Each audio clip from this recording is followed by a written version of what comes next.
Баграт аймандағы Сарыхас алдағы школа 1958 жылда бүтірілген. Екі қадылық тұрады жылардан тарғынық болсыған. Олған арзаны көп болып барған.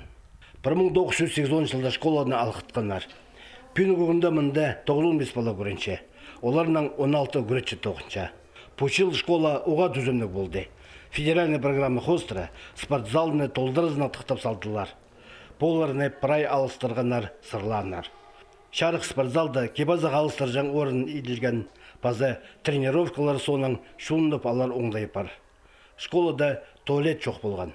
Поуқтықтағы дозында тасқын жүржан на орын бүдіріс барған. Прай бұт оқыстарға 1 миллион 300 салковай ақша қорытылған. Пүйін көкімді Сарыхас алдағы школаның спортзалы Баграт айманында прайзының артықсан олша.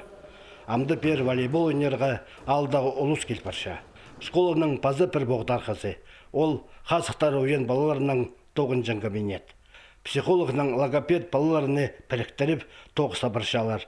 Алайба алынжа күредік барша. Пері үйдек на терегілер алынған кабинет тұқтылған. Школаның ұстық жүзін үгіретшілеріне пүйін бірлі сұрғы сақыстырыча. Ол азырын жаң орын. Мұнда столовай жоғыл.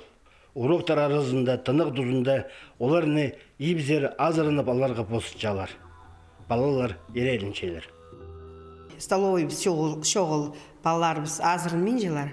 Но пүйіл бізге ақшы берілген, ескілген.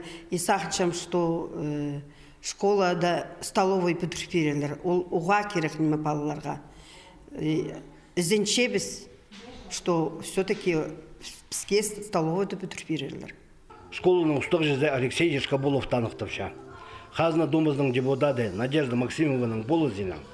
Республика базы Виктор Зиминның базы аймақтағы ұстық жылар қабазының школада столовой бүтірсалары көріс барған. Ол зұрық бөкіс барзы. Сарыхастағы школа толдырызның науындайларды тоғын пастер.